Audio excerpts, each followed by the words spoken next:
안녕하십니까. 제 아이의 출생의 비밀을 알아내기 위해 고군분투하다 끝내는 좌절하게 됐던 40대 남자입니다.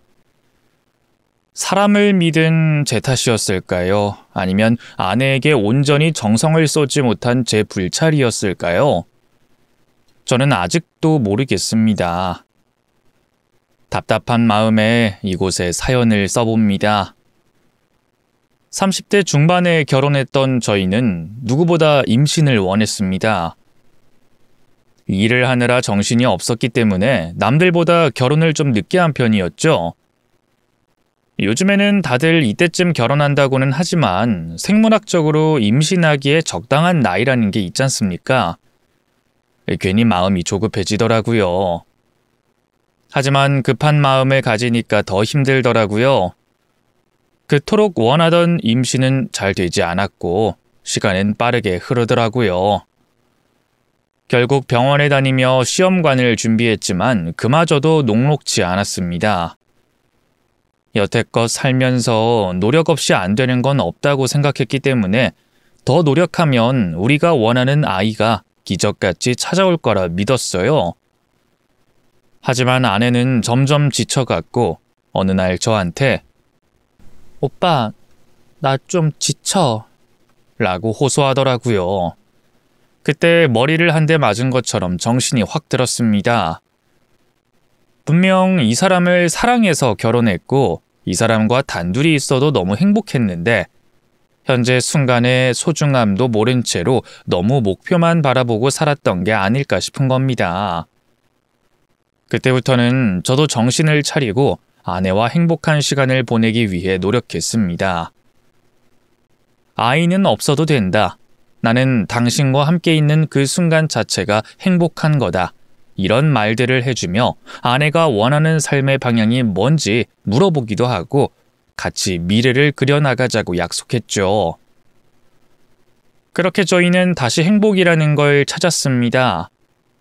같이 여행도 가고 취미생활도 같이 하면서 마음을 비웠네요. 그렇게 마흔을 목전에 두고 있던 그때 아내가 조심스레 절 부르더라고요.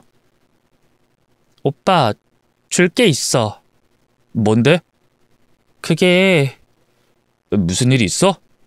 아니, 그런 건 아니고. 이거. 아내는 저에게 임신 테스트기를 건넸습니다. 정확히 2줄이었어요. 처음에는 2줄이 임신인 건가 한 줄이 임신인 건가 잘 몰라서 아내에게 재차 물어봤죠. 그랬더니 아내가 임신이 맞다며 고개를 끄덕이더라고요. 힘들고 지쳐서 시험관도 포기하고 마음을 모두 내려놓은 그때 갑자기 기적이 찾아온 것입니다. 그때는 정말 세상을 다 가진 것 같이 행복했습니다. 물론 우리 둘이 살아도 행복하다고 생각했지만 바라고 또 바라던 아이가 생긴다는 건 정말 새로운 세상이 열리는 것이더라고요. 아내에게 지금까지 잘 버텨줘서 너무 고맙고 또 고맙다고 울면서 얘기했어요. 그런데 아내의 표정이 그리 좋진 않은 겁니다. 오빠, 근데 나 좀 갑작스러워. 우리 잘할 수 있겠지? 그럼 우리 둘이 함께 지금까지도 잘 해왔잖아. 좀 불안해. 원할 때는 잘 안 되다가 갑자기 생긴 게 갑작스럽기도 하고. 지금부터 잘 먹고 잘 쉬면 아이도 무럭무럭 잘 클 거야. 걱정돼. 뭐가 걱정이 되는데? 아이가 나한테 실망을 주면 어쩌지? 그럴 리가 있겠어? 울어도 사랑스럽고 화내도 사랑스럽겠지. 난 모든 걸 포용할 수 있어. 내가 다 알아서 할게. 나 믿지? 그렇게 좋아? 좋지 그럼. 이제 내가 아빠가 되는 거잖아.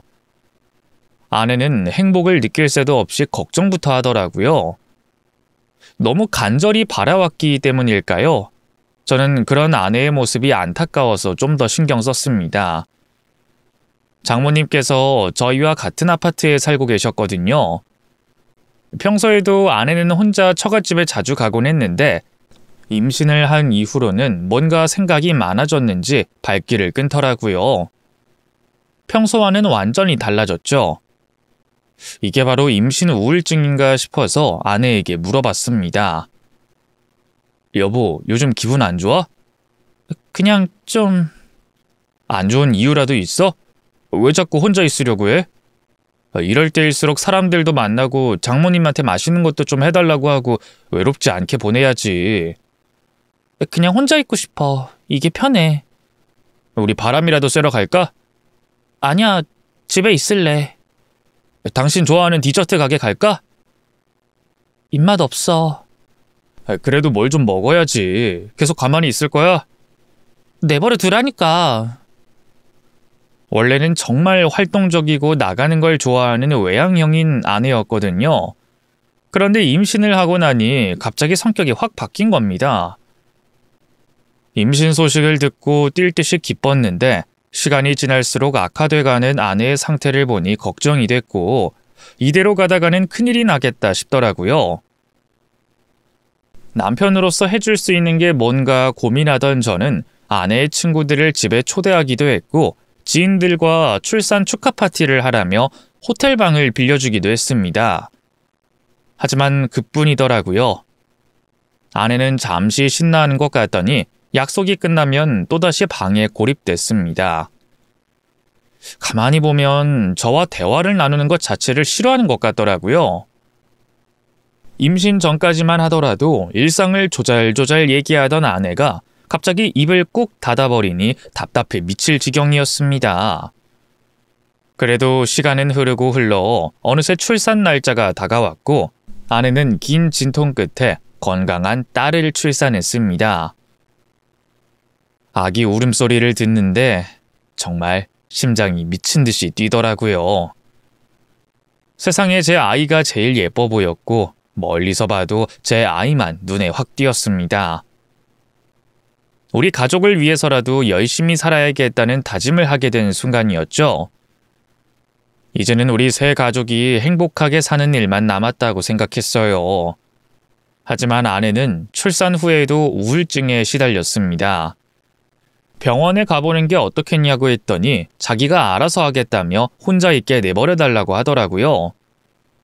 표정 하나 없이 우는 아이를 달래고 재우고 다시 또 일어나서 아이를 달래고 그런 일상을 반복하면서 저와 대화를 한마디도 하지 않더라고요. 주변에 물어보니 보통 출산을 하고 난 후에 남편이 싫어질 때도 있다고 하더라고요. 그래서 나름 아내를 위한답시고 선물도 해다 바치고 이벤트도 준비했지만 아내의 반응은 미지근했습니다. 남편으로서 걱정이 되지 않습니까? 그래서 아내에게 증상을 물어보고 우리 같이 이겨내자고 했더니 급기야는 화를 내더라고요. 그냥 나 좀 내버려두면 안 돼? 요즘 너무 혼란스러워. 왜 자꾸 나한테 버거운 걸 요구하는 건데? 여보, 나는 이유가 알고 싶은 거야.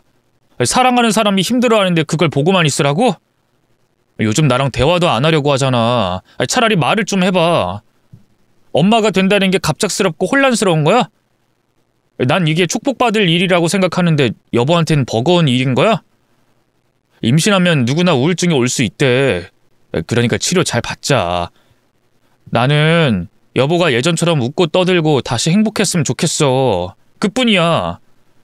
앞으로 우리가 살아갈 날들이 얼마나 긴데. 우리 같이 잘 이겨내자. 내가 옆에서 잘 도와줄게. 오빠는 요즘 힘든 거 하나도 없어? 날 왜 사랑해? 예전엔 이유가 있었던 것 같은데 지금은 다 까먹었어. 그냥 너라서 좋은 거지. 꼭 이유가 필요한가? 운명이니까 같이 붙어 사는 거겠지. 끝까지 날 사랑할 거야? 내가 이따위로 하는데도? 밉지도 않아? 당연히 사랑하지. 결혼식 때 약속했잖아. 여보가 어떤 모습이든 다 사랑하겠다고. 이젠 우리 아이도 있는데 내가 평생 책임져야지. 그러니까 기분 좀 풀어주면 안 될까? 모르겠어. 기분이 자꾸 다운돼.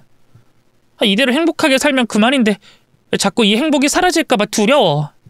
왜 그렇게 생각해? 지금 이대로도 너무 행복하잖아. 잃을 생각보다 지킬 생각부터 해야지.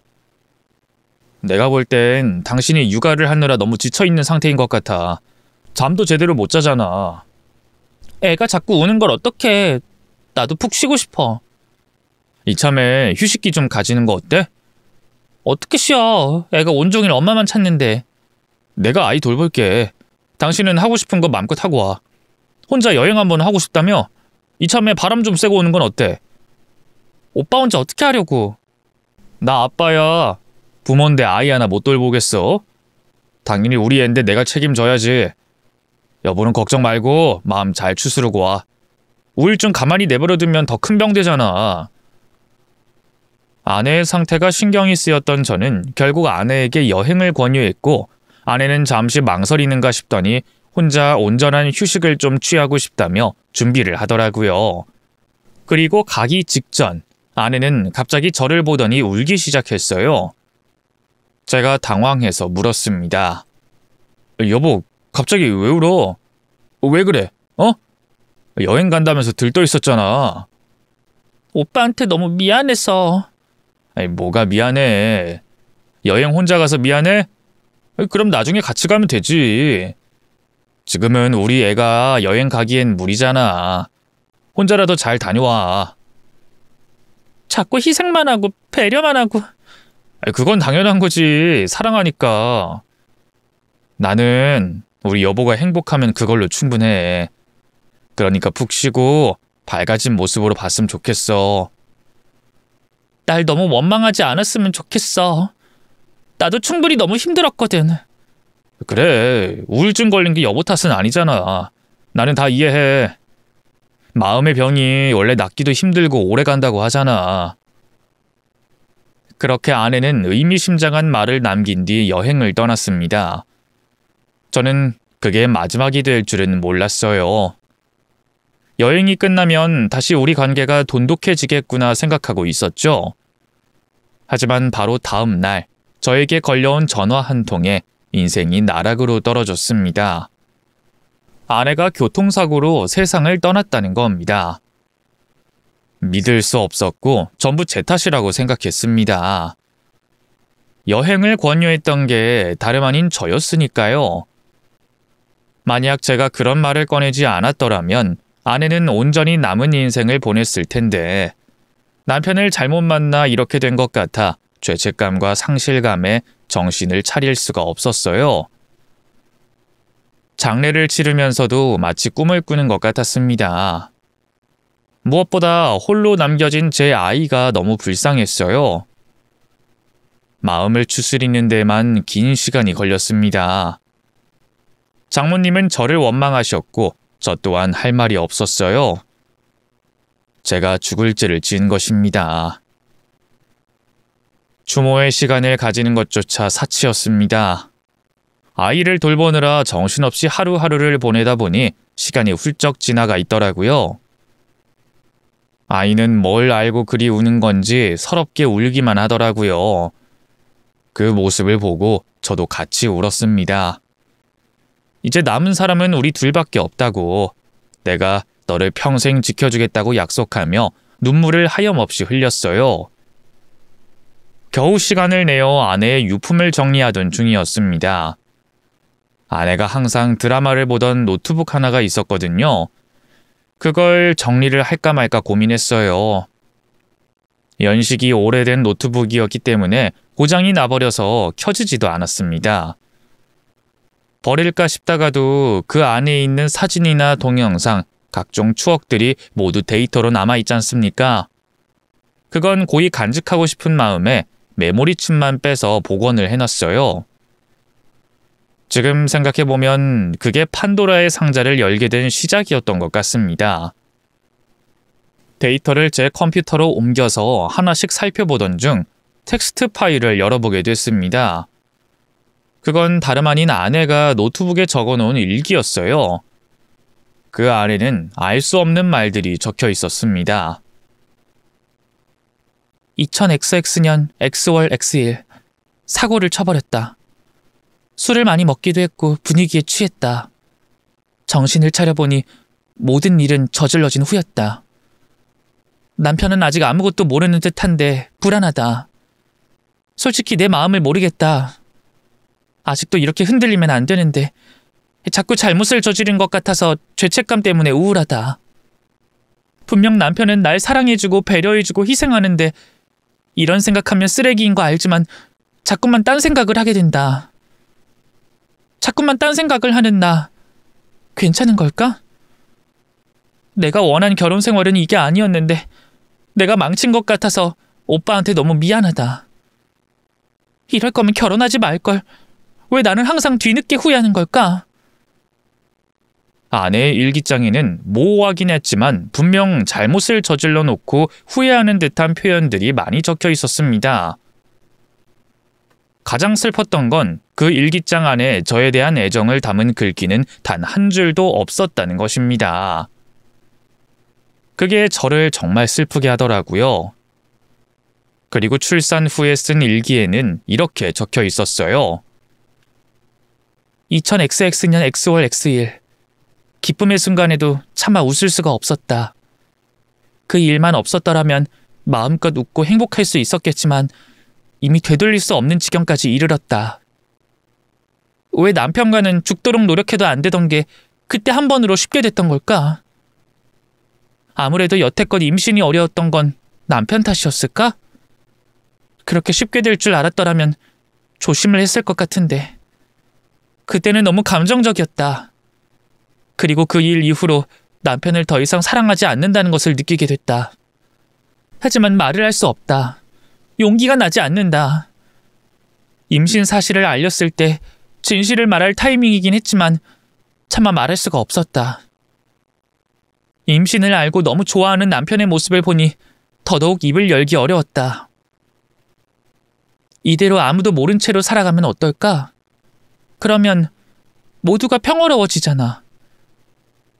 하지만 태어난 아이를 보자마자 느낄 수 있었다. 뭔가 잘못되고 있다는 것을. 아이가 자랄수록 더 의심을 받겠지. 그렇게 된다면 남편으로부터 버림을 받게 될 수도 있다. 외모가 다르게 생겼다는 이유만으로 친자가 아님을 의심하게 될까?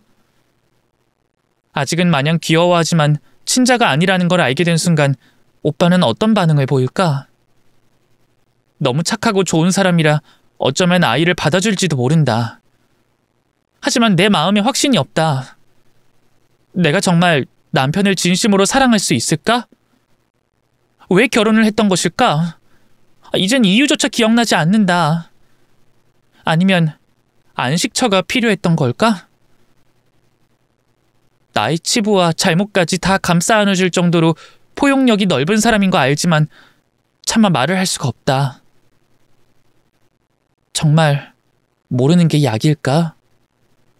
너무 혼란스럽다. 이 와중에도 그 사람이 보고 싶다. 나 정말 미친 거 아닐까? 믿을 수 없었습니다. 저는 여태껏 아내를 의심한 적도 없었고 단 한순간도 아내를 사랑하지 않은 적이 없었기 때문에 우리 아이 또한 제 친자가 아님을 의심한 적도 없었어요. 그런데 일기장 안에는 아내가 오랫동안 품고 있었던 비밀이 적혀 있었습니다. 답답했던 건 그 상대가 누군지 적혀 있지 않았다는 것이었습니다.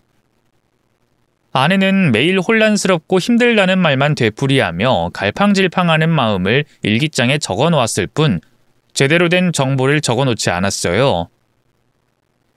잠들어 있는 제 아이를 한참 동안 들여다봤습니다. 태어날 때부터 사람들이 아유, 아이가 엄마를 많이 닮았나 보네 하는 말을 하곤 했는데 대수롭지 않게 생각했어요. 누굴 닮았든 내 딸인 건 변함이 없었으니까요. 하지만 이제 그 사실조차 의심이 들자 불안해지기 시작했습니다. 진실을 말해줘야 할 아내는 이미 이 세상에 없었고 저 혼자 이 많은 것들을 떠안아야 할 위기에 처했어요. 결국 저는 확실하게 하기 위해 친자 검사를 하기로 결심했습니다. 결과는 충격적이었어요. 친자 불일치로 나온 겁니다. 그러니까 제 자식과 저는 피 한 방울도 섞이지 않는 남남이라는 것입니다. 너무 어이가 없었던 저는 아이를 데리고 처가에 갔습니다. 장모님이 저를 맞이하시더라고요. 설마 장모님은 알고 계셨을까 싶어서 물어봤습니다. 장모님, 지금부터 솔직하게 말씀해 주세요. 제가 지금 어떤 비밀을 알아냈는지 아십니까? 갑자기 찾아와서 무슨 소리라는 거야? 유전자 검사했습니다. 근데 친자 불일치가 떴습니다. 어떻게 생각하십니까? 무슨 소리야? 친자 불일치라니? 누구랑 누가? 제 자식이 제 핏줄이 아니란 소리입니다. 아유, 설마. 결과가 잘못 나왔나 보지. 다시 해봐. 다시 해봐도 똑같습니다. 그럼 애는 누구 자식이란 말이야? 저도 알고 싶어서 찾아왔습니다. 그 사람한테 다른 남자가 있었다는 거 알고 계셨습니까? 그러니까 자네는 우리 딸이 바람이라도 피웠다는 소리야? 그렇게 살고도 우리 딸을 몰라? 알고 계신 게 있으면 말씀 좀 해주세요. 얼마나 답답했으면 여기까지 찾아왔겠습니까? 전 여태껏 제 핏줄도 아닌 애를 데리고 있었다고요. 적어도 친부가 누군지는 알아야죠. 어쨌든 내 딸은 자네밖에 없었어. 그리고 내 딸의 사적인 일에 대해서 내가 어떻게 알아? 막말로 친자인지 아닌지 그게 중요해? 어쨌든 내 딸은 영영 볼 수 없는 곳으로 갔어. 내 마음은 오죽하겠나? 자식 앞세운 사람한테 와서 딸이 불륜을 저질렀니 어쩌니 얘기하는 거야? 장모님, 그게 아니라 전 진실을 원합니다. 솔직히 저는 제 딸도 아닌 애를 데리고 살 수 없어요. 장모님이 맡아주셨으면 합니다. 제가 키우는 건 말이 안 되잖아요. 그럼 허리 디스크 때문에 제대로 걷지도 못하는 내가 애를 돌보리? 어쨌든 장모님한텐 손녀잖아요. 전 아무 사이도 아니라니까요. 딸이 살아있었더라면 내가 붙잡고 물어봤겠지. 근데 지금 그럴 상황이 아니잖아. 자네 마음 충분히 이해해. 하지만 나도 어쩔 수가 없어. 어쩔 수가 없다뇨. 그럼 남이나 마찬가지인 애를 저더러 키우란 말씀입니까? 왜요? 전 도저히 납득이 안 됩니다. 설득이 안 된다고요. 그렇게 생각하지 말고 마음을 좀 너그럽게 가질 수는 없어? 우리 딸이 하늘에서 얼마나 슬퍼하겠어. 어쨌든 자네는 우리 딸의 신랑이고 유일한 배우자야. 그건 변함이 없잖아.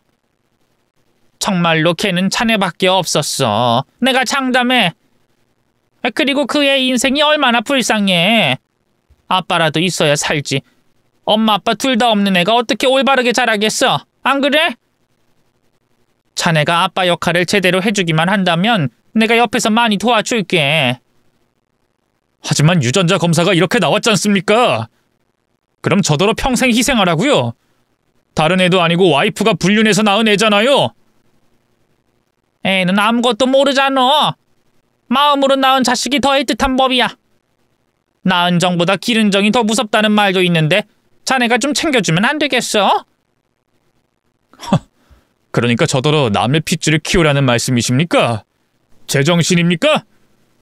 이서방, 입양했다 생각하고 잘 키워줘. 일단 지켜보자는 말이지. 정 주고 키우다 보면 남의 자식도 내 자식이 되는 법이야. 솔직히 남의 자식이면 어때? 각시까지 떠나버린 마당에 자식마저 없으면 어떻게 살아? 그 애가 자네를 살린 거나 다름없네. 호래비처럼 외롭게 사느니 자식이라도 있는 게 낫지 않겠어? 싫습니다. 그건 애한테도 못할 짓입니다. 도저히 못하겠다고요. 아무튼 난 해줄 말 없어. 딸이 무슨 짓을 저질렀는지 아무것도 모르고 알고 있는 게 하나도 없어. 장모님은 절 냉정하게 대하시더라고요. 아이를 보육원에 맡길 수도 없고 그렇다고 제가 책임을 질 수도 없는 노릇이고 아무것도 모른 채 저만 보면 방실방실 웃는 아이를 보면 마음이 약해지기도 했습니다. 애는 죄가 없지 않습니까? 말도 제대로 하지 못하는 애를 어떻게 갖다 버립니까? 솔직히 저는 장모님께 찾아갔을 때 적어도 제 처지를 불쌍하게 여겨주실 거라 생각했습니다. 하지만 장모님은 딸을 잃은 본인의 처지가 제일 불쌍하고 저더러 친자가 아닌 아이를 위해 희생하는 건 당연한 거라고 하시더라고요. 그리고 자꾸 딸이 그렇게 된 건 제 탓이라며 죄책감을 심어주셨습니다. 거기에 실망을 했네요. 그럼 제 인생은 누가 책임져 줍니까? 아무리 생각해도 이건 아닌 것 같아서 또다시 찾아가 봤지만 문을 열어주지 않으셨습니다. 안에서 분명 인기척이 들렸는데도 집을 비운 척 하시더라고요. 무엇보다 급한 건 아이의 친부이자 아내의 불륜 상대였던 그놈을 찾는 일이었습니다. 하지만 단서도 없었고 추궁할 대상도 없었기 때문에 어쩌면 영원히 제 딸의 친부를 모른 채로 영영 시간이 흘러갈 수도 있겠다는 생각이 들더라고요. 그렇게 그놈을 찾는 걸 포기하려던 찰나 사건은 새로운 국면을 맞이했습니다. 딸을 유모차에 태우고 밖을 걷고 있는데 친한 이웃분이 인사를 하시며 안부를 물어보시더라고요. 워낙 친화력이 좋으신 분이라 이곳저곳 나눔도 하고 이웃과의 모임도 주최할 정도로 그야말로 인싸였던 분이셨는데 제 딸을 오랜만에 본다며 반가워하시더니 저한테 이런 말을 건네시더라고요. 아이고, 귀엽긴 한데 아빠는 하나도 안 닮았네. 원래 딸은 아빠를 닮는 법인데. 근데 딸이 묘하게 낯이 익네. 어디서 많이 본 얼굴인데. 눈썹도 짙고 쌍꺼풀도 짙고 눈매만 보면 누굴 분명 닮았는데. 누군진 정확히 기억이 안 나네. 누구더라? 그 사람 좀 닮지 않았나? 잠깐 거기 살았던 그 사람? 누구요? 그 사람 있잖아. 그 잘생긴 아저씨. 그 이웃분의 말을 듣고 보니 제 딸의 얼굴이 누군가의 얼굴과 꽤 흡사하다는 걸 느낄 수 있었습니다. 그러다가 불현듯 누군가가 떠올랐어요. 설마 그 사람일 리가 없다고 생각하면서도 혹시나 하는 마음에 그분의 연락처로 전화를 걸어봤습니다. 없는 번호라고 나오더라고요. 소재가 불분명한 그 사람을 찾을 수 있는 방법은 그 어디에도 없었어요. 답답하더라고요. 그렇게 저는 그 사람을 마주하기 전까지 지옥 같은 시간을 보내야 했습니다. 그리고 얼마 후 아내가 있는 곳에 갔더니 술병 몇 개가 있더라고요. 설마 그 사람인가 하는 마음으로 주기적으로 그곳을 찾아갔어요. 몇 번의 시도 끝에 겨우 그 사람을 마주하게 됐습니다. 그날도 그곳에서 오열을 하며 술을 마시고 있더라고요. 저는 낮은 목소리로 그 사람을 불렀습니다. 당신이지? 당신이 내 아이 친부잖아요. 그 사람은 소주를 얼마나 마셨는지 얼굴이 빨개져서 저를 올려다보더라고요. 눈물만 흘릴 뿐 아무런 말도 하지 않았습니다. 그 사람은 다름 아닌 장모님과 재혼까지 생각하셨던 동거인이었습니다. 결혼을 준비하면서 인사를 드릴 때도 그 사람이 장모님과 함께 있었어요. 오래전 지병으로 아버지를 떠나보냈던 아내는 그 사람을 아버지라 생각하며 잘 따랐다고 하더라고요. 비록 나이 차이는 좀 있지만 때로는 친구처럼, 때로는 아버지처럼, 때로는 오빠처럼 잘 따르는 사람이라며 연애 시절부터 저를 소개시켜줬습니다. 그래서 저는 그 사람을 장인어른이라고 생각하고 극진히 모셨어요. 하지만 성격 차이인지 어떤 일인지 모르겠지만 그 사람이 집을 나가는 것으로 두 분의 관계가 끝이 나게 됐죠. 그 이후로 그분의 소식에 대해 전혀 알 길이 없었습니다. 얼굴을 다시 보니 확신이 들더라고요. 제 딸의 친자는 다름 아닌 이 사람이었습니다. 그 사람은 술 냄새를 풀풀 풍기며 저한테 "여기는 어떻게 왔어?" 하고 묻더라고요. 다시 한번 묻겠습니다. 제 아이 친부 그쪽이죠? 난 모르는 일이네만. 맞잖아요. 지금 여기서 바로 유전자 검사해볼까요? 와이프 일기장도 다 봤습니다. 저 몰래 둘이 불륜 저질렀잖아요. 발뺌 그만하고 이제 진실을 좀 말해주세요. 제가 불쌍하지도 않습니까? 와이프 불륜한 줄도 모르고 저 세상으로 보내고 아이까지 혼자 떠맡고 있습니다. 저한테 미안한 마음 안 듭니까? 대체 왜 그랬냐고요? 나는 이만 가보겠네. 아이가 보육원에 맡겨줘도 괜찮다는 말이죠? 저는 더 이상 못 키웁니다. 장모님도 싫다고 했습니다. 아이 인생이 어떻게 되든 말든 전 이제 상관 안 할 겁니다. 아시겠어요? 그랬더니 갑자기 그 사람이 다시 오열을 하면서 술을 벌컥벌컥 마시더라고요. 그리고 잠시 후 한숨을 푹 쉬더니 진실을 털어놓기 시작했습니다. 미안하네. 나도 일이 이렇게 될 줄 몰랐어. 내 탓이야. 장모님의 애인이셨잖아요. 근데 왜 제 와이프랑 그랬던 겁니까? 전 도무지 이해할 수가 없어요. 자네가 모르는 우리만의 이야기가 있어. 비록 그땐 실수였다고 여겼지만 지금 생각해보면 모든 게 진심이었네. 이상한 말 짓거리지 말고 제대로 좀 말해봐요. 불륜 맞습니까? 진짜로 제 아이 친부냐고요? 유정이가 25살 때 처음 만났지. 운동을 배우고 싶다고 나한테 찾아왔을 때 멀리서 봐도 빛이 났어. 스승과 제자로 만난 이후로 가깝게 지내면서 유정이가 나한테 이것저것 물어보더라고. 결혼은 하셨냐? 자녀는 있냐? 이혼했고 혼자 살고 있다 했더니 자기 엄마와 나이가 맞을 것 같다고 소개를 시켜주고 싶다 하더군. 그렇게 유정이를 통해 그 사람을 알게 된 거야. 만나다 보니 정이 들고 애정이 생겨서 살림을 합치긴 했지만 내 마음속엔 유정이가 늘 자리 잡고 있었네. 이게 딸로서 애정을 느낀 건지 아니면 여자로서 애정을 느낀 건지 알 수 없었지만 아무튼 유정이와 한 가족이 되는 것 자체만으로도 난 좋았었어. 유정이는 늘 나같이 진중하고 점잖고 현명한 사람이 이상형이라고 말하고 다녔지. 그러다가 어느 날 유정이가 나한테 그러더라고. 나를 보면 묘한 감정이 든대.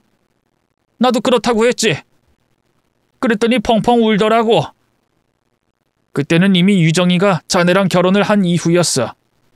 이미 되돌릴 수 없는 순간까지 와버렸기 때문에 더 애틋해졌고 그렇게 우린 가끔씩 그런 감정을 서로에게만 풀며 우리만의 비밀을 지켰지.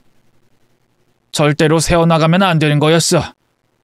하지만 어느 날 술에 취해서 그런 일이 벌어지고 말았고 그날 하루로 아이가 생길 줄은 몰랐어.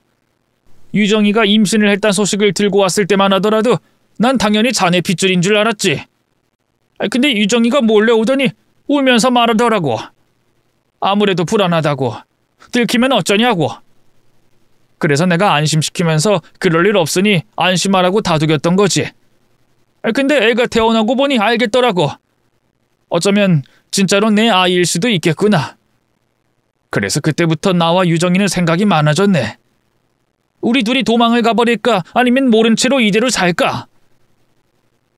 그때가 되니 난 차마 유정이 엄마와 더 이상 살 수 없겠다는 생각이 들었네. 그래서 이별 통보하고 갈라섰던 거야. 나는 유정이한테 말했어. 언제든지 마음의 결정을 내리면 알려달라고. 나는 언제나 기다리겠다고. 하지만 유정이는 가정을 차마 깰 수 없었겠지. 그 어떤 선택도 내릴 수 없었던 그때 유정이가 단둘이 여행을 가자고 제안하더구나. 그렇게 둘만의 여행을 가게 됐던 거야. 나도 그날 그런 사고가 날 줄 몰랐어. 혼자 마트에 다녀오겠다고 나를 두고 가더니 그 길로 그렇게. 이럴 줄 알았으면 유정이를 좀 더 보듬어 줄 걸 그랬어. 나 때문이야. 나 때문에 그런 사고가 난 거야. 난 비겁하게 도망가 버리고 말았어. 들키는 게 무서워서 숨어버리고 말았던 거야. 우리 유정이, 불쌍한 유정이를 어쩌면 좋으냔 말이야. 나 때문에 그렇게 가버렸어. 사고 당시 차에 블랙박스가 꺼져 있는 게 의심스럽긴 했지만 불륜 때문인 줄은 몰랐습니다. 저는 끝까지 제 아내를 믿었다고요. 어떻게 그런 관계 속에서 그런 감정을 품을 수가 있습니까? 어떻게 그런... 더러워서 차마 입에 담기도 힘드네요. 제가 장인어른으로 모셨던 거 그쪽이 더 잘 알잖아요. 딸처럼 아끼고 소중하게 대해줘도 모자랄 판에 그런 짓을 저지릅니까? 당신이 그러고도 사람이야? 짐승도 그쪽보단 나을 거야. 아까도 말했지만 유정이와 나와의 관계는 그리 단순하지가 않네. 오랫동안 쌓아온 감정을 어떻게 한 단어로 표현할 수 있겠어? 유정이도 많이 혼란스러워했네. 처음에는 좋은 사람이라 생각하고 잘 따랐던 것뿐인데 그게 이성적인 감정이라는 걸 너무 뒤늦게 깨닫게 된 거야. 우리들은 미쳤다고 해도 할 말이 없네만 우린 그 순간만큼은 진심이었어. 그러니까 우리를 너무 나쁘게 생각하지 말아주게. 어이가 없네요. 사람 하나 바보 만들어 놓고 나쁘게 생각하지 말라고요. 그게 가능하겠어요? 그쪽이 저지른 그깟 사랑 노름 하나 때문에 내 인생이 완전히 망가지게 생겼는데 어떻게 평정심을 가질 수 있습니까? 됐고, 더 이상 시간 끌기 싫습니다. 유전자 검사부터 합시다. 그놈의 머리카락을 잡고 냅다 뽑았습니다. 그때까지만 해도 이놈이 내뱉는 말이 사실이 아니길 빌고 또 빌었어요. 아무리 피가 안 섞여 있다 하더라도 어쨌든 가족이었지 않습니까? 둘이서 그런 감정을 가졌다는 것 자체가 징그럽고 혐오스러웠습니다. 차라리 몰랐더라면 더 나았을 것 같기도 합니다. 그렇게 무작정 그놈의 머리카락을 뽑아 검사를 하게 됐습니다. 결과는 참혹했습니다. 저와는 조금도 일치하지 않았던 유전자가 그놈과 완전히 일치하다는 걸 알았을 땐 정말 세상이 원망스럽더라고요. 와이프가 불륜을 저질러 다른 놈의 아이를 임신하고 출산한 것도 억울해 죽겠는데 그 상대가 바로 장인어른이었던 놈이지 않습니까? 유전자 검사 결과를 알게 된 저는 그놈의 멱살을 잡고 흔들며 물었습니다. 절대 용서 못해! 장모님도 이 사실을 알고 있어요? 그 사람은 아무것도 몰라. 절대 알면 안 돼. 말하지 말아주게. 그 사람은 정말로 아무것도 몰라. 갑시다. 알 사람은 알아야죠. 손주의 친부를 모르는 게 말이 됩니까? 제발 우리끼리만 알면 안 될까? 도저히 그 사람한테 말할 수가 없네. 잘못 저질러 놓고 나더러 입 다물라고? 조용히 따라와요. 더 큰일 벌이기 전에. 저는 그 사람을 연행하듯 끌고 장모님 집으로 향했습니다. 배를 눌렀더니 역시나 없는 척 하시더라고요. 그래서 제가 초인종 앞에다 그놈 얼굴을 들이밀며 이 사람이 왔다고 외쳤더니 그제야 슬쩍 문을 열어주셨습니다. 둘이 여긴 어쩐 일이야? 장모님께 말씀드릴 게 있어서 왔습니다. 들어가도 되죠? 대체 무슨 일이길래 갑작스럽게 찾아오냔 말이야. 그놈을 끌고 그 안에 들어가자마자 장모님에게 폭로했습니다. 이 사람이 아이의 친부입니다. 무슨 소리라는 거야? 뜬금없이 뭐 하는 짓이야? 스스로 실토했어요. 유정이랑 불륜 관계였다고 했다고요. 유정이 사고 난 날에도 이 사람이랑 같이 있었어요. 둘이 여행하다가 그 사고가 난 거라고요. 지금 그 말을 나더러 믿으라고? 증거 여기 있습니다. 유전자 검사 결과지를 장모님께 내밀었더니 그제야 장모님은 떨리는 손으로 그 종이를 한참 동안 들여다보시더라고요. 그리고 벌떡 일어나서 그놈에게 다가가더니 물어보셨어요. 사위가 한 말 사실이야? 대답해 얼른! 미안해. 정말 미안해. 진작에 얘기를 했어야 했는데. 그제야 진실을 알게 된 장모님은 그놈의 등을 수차례 때리며 통곡하기 시작했습니다. 이 미친 인간아, 네가 사람이야? 이러고도 사람이냐고? 어떻게 내 딸을 그렇게 할 수가 있어? 당신한텐 미안하지만 우린 사랑이었어. 사랑? 웃기고 있네. 사랑은 무슨... 내 인생 망치려고 작정을 했네. 그래서 헤어지자고 한 거야? 이유도 없이 헤어지자고 한 게 다 이것 때문이었어? 내가 무슨 할 말이 있겠어? 무슨 말이라도 좀 해봐! 변명이라도 해보라고! 속인 건 정말 미안해. 하지만 사람 마음이란 게 마음대로 조종할 수 없는 거잖아. 우리 서로 상대에 대한 마음을 너무 늦게 알아버렸어.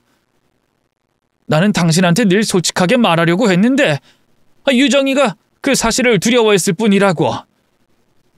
하늘에 있는 우리 유정이를 봐서라도 우리 사이를 너그럽게 이해해 줄 수는 없을까? 이미 다 지난 일이잖아. 내가 죽일 놈이고 용서받지 못한 일을 저지른 거 알아. 하지만 애는 무슨 죄야? 혼자 외롭게 자랄 아이가 불쌍하지도 않아. 어쨌든 당신한텐 손주잖아. 손주? 나랑 재혼할 뻔한 남자의 자식을 나더러 손주처럼 대하라고? 미쳤어? 이제야 알겠네. 나 없는 집에 유정이가 그렇게 들락날락거렸던 것도 당신 때문이었어? 둘이 영화관 가고 밥 먹고 둘이서 놀았던 게 다 그것 때문이었어? 어떻게 나한테 이럴 수가 있어? 사람 마음을 가지고 장난치는 것도 정도가 있지. 어떻게 둘이 그런 짓을 벌일 수가 있어? 당신이 어른이면 어른답게 막았어야지. 어떻게 동시에 그렇게 마음이 맞냐고? 미안하다. 할 말이 없다. 이럴 때만 또 할 말이 없지, 이 나쁜 놈아. 어떻게 그럴 수 있냐고. 어떻게 책임질 거야? 하지만 아이는 내가 책임질 수가 없어. 내 사정 당신도 잘 알잖아. 지금 빚 때문에 도망자 신세로 살고 있는데 어떻게 애를 온전히 키울 수가 있겠어. 하지만 갓난아기를 보육원에 보내는 건 너무 잔인한 일이잖아. 보호자 없이 얼마나 외롭겠어.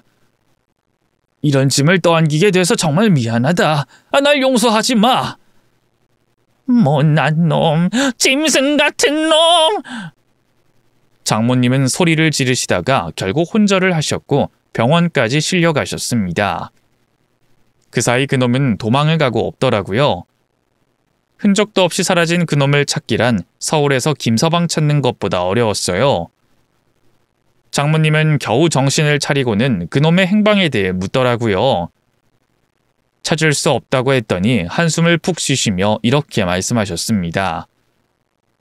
자네 팔자랑 내 팔자가 어쩌다가 이렇게 됐는지 모르겠네. 배우자가 사망한 이후여도 상간남 소송은 가능하다고 하더라고요.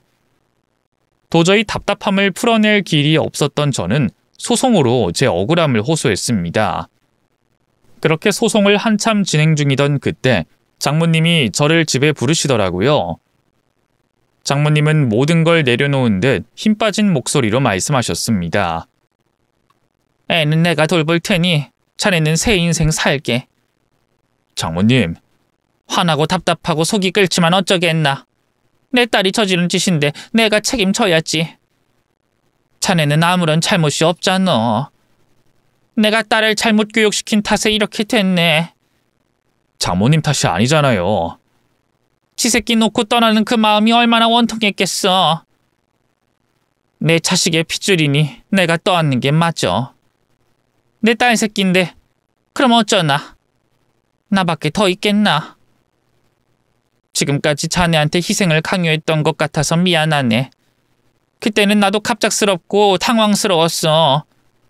그 애가 불륜으로 임신한 아이라는 게 믿겨지지가 않았어. 내가 계속 모른 척하면 자네가 알아서 잘 키워줄 거라 생각했네. 이기적인 생각이었지. 정말 괜찮으시겠어요? 내 팔자가 이런 걸 어쩌겠나. 젊은 시절부터 열심히 돈만 번다고 너무 유정이를 외롭게 만들었던 것 같네. 그래서 유정이가 마음을 쉽게 줘버렸던 것 같기도 하고. 내가 좀 더 애정을 줬더라면 달라졌을 텐데 전부 내 탓 같아서 미안할 뿐이네. 아닙니다. 제가 유정이한테 여행 갔다 오라고 권유만 안 했어도 이런 일 없었을 텐데 전부 제 탓입니다. 살아있었더라면 등짝이라도 때리면서 한없이 원망도 했을 텐데 이제 딸이 세상에 없으니 이 와중에도 나는 딸이 그립고 보고 싶네. 제 마음도 이렇게 아픈데 장모님은 오죽하시겠습니까? 힘들 때 언제든지 저 불러주세요. 당장 달려오겠습니다. 자네는 새 출발해야지. 유정이는 있고 다른 좋은 여자 만나서 행복하게 살았으면 좋겠어. 세상엔 좋은 여자 참 많어. 유정이가 저지른 일은 최대한 빨리 잊었으면 좋겠네. 저는 와이프에게 배신당한 그 아픔을 잊으면 그만이지만 장모님은 딸에게 배신당하고 배우자가 될 뻔한 사람에게도 배신을 당한 거잖아요. 심지어 딸의 혼외자를 책임져야 하는 입장이라니 괜히 마음이 쓰이더라고요. 저한테는 계속 새 출발을 하라고 권유하셨지만 저는 차마 새 출발을 할 자신이 없었습니다. 아내를 잊지 못해서도 아니었고 그리워서도 아니었어요. 물론 와이프의 일기장을 처음 봤을 땐 머리카락이 곤두설 정도로 충격적이었지만 이제는 그대로 흘려보내려고 합니다. 감정이라는 게 신기하게도 시간이 흐르면 흐를수록 좋은 부분만 떠올리게 되더라고요. 그래도 그 사람이 저한테 준 행복과 웃음이 컸기 때문에 저는 그것만 기억하려고 합니다. 괜히 곱씹고 원망만 키워봤자 저한테 남는 건 아무것도 없더라고요. 그렇게 장모님은 손녀를 홀로 키우기 시작하셨습니다. 그리고 저는 가끔씩 장모님 댁에 가서 아이와 놀아주곤 했습니다. 그리고 응급 상황이나 비상 상황일 때 제가 제일 먼저 달려가서 아이를 안고 병원에 달려가곤 했습니다. 참 아이러니한 관계죠. 친자식은 아니지만 한때는 제 친자식이라고 생각하고 모든 걸 쏟아부었던 존재였기 때문에 단칼에 끊어내는 게 쉽지 않더라고요. 제 마음이 괜찮아질 때까지 천천히 멀어지려고 노력 중입니다. 그 아이는 어쩌면 평생 엄마와 아빠라는 단어를 모른 채로 살아갈 수도 있겠죠. 그 생각만 하면 자꾸 마음이 쓰여서 들여다보게 되더라고요. 이제서야 과거를 곱씹게 되네요. 와이프가 여행을 떠나기 직전 저에게 했던 말이 유독 기억에 남아요. 충분히 힘들었으니 자신을 원망하지 않았으면 좋겠다는 말.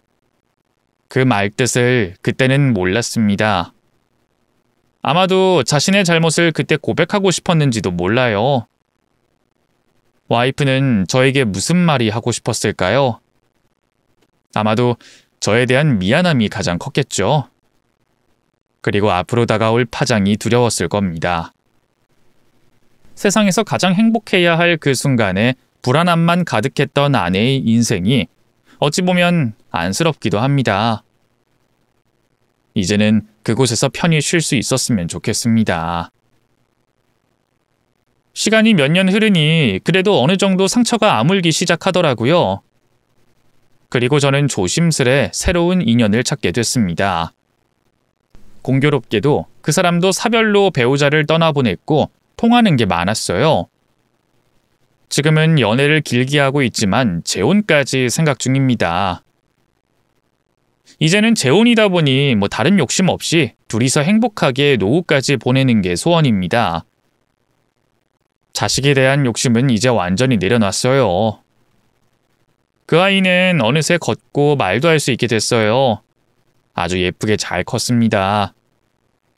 이제는 교류가 거의 끊어졌지만 장모님과 같은 아파트라서 가끔씩 마주치거든요. 그래도 아이가 밝게 커가는 것 같아서 다행이라는 생각이 들더라고요. 그 아이를 생각하면 아직도 마음이 좀 뭉클하곤 합니다. 저에게 인생에서 가장 큰 기쁨과 행복을 줬던 아이니까요. 아이의 친부였던 그놈은 결국 장모님께 양육비를 주고 있다고 들었습니다. 조금씩 아이에 대한 책임을 지려고 노력하는 모습을 보니 그나마 다행이라는 생각이 들더라고요. 이렇게 복잡한 관계가 또 있을까요? 차마 주변에 말하지 못했던 이상한 가족 관계를 이곳에 처음 털어놓게 됐네요. 사실 아직까지도 세상을 떠난 그 사람이 어디선가 살아있을 것만 같은 생각이 들곤 합니다. 해외에서 유학 생활을 한다거나 저 멀리 바다 건너에서 행복한 인생을 살고 있겠거니 그렇게 생각하니 마음이 좀 낫더라고요. 다시 만나게 된다면 그 사람에게 이렇게 말해주고 싶습니다. 당신을 많이 사랑했지만 그만큼 원망도 했고 실망도 했다고. 하지만 여전히 행복하길 바란다고. 술 한잔 생각나는 밤이네요. 오늘은 한잔하면서 천천히 과거의 추억을 들여다볼까 생각 중입니다. 그리고 천천히 정리를 해야겠죠. 지금까지 읽어주셔서 감사드립니다. 사연을 쓰는 것만으로도 위로가 되는 기분이 듭니다. 저는 이만 인사드리겠습니다. 안녕히 계십시오.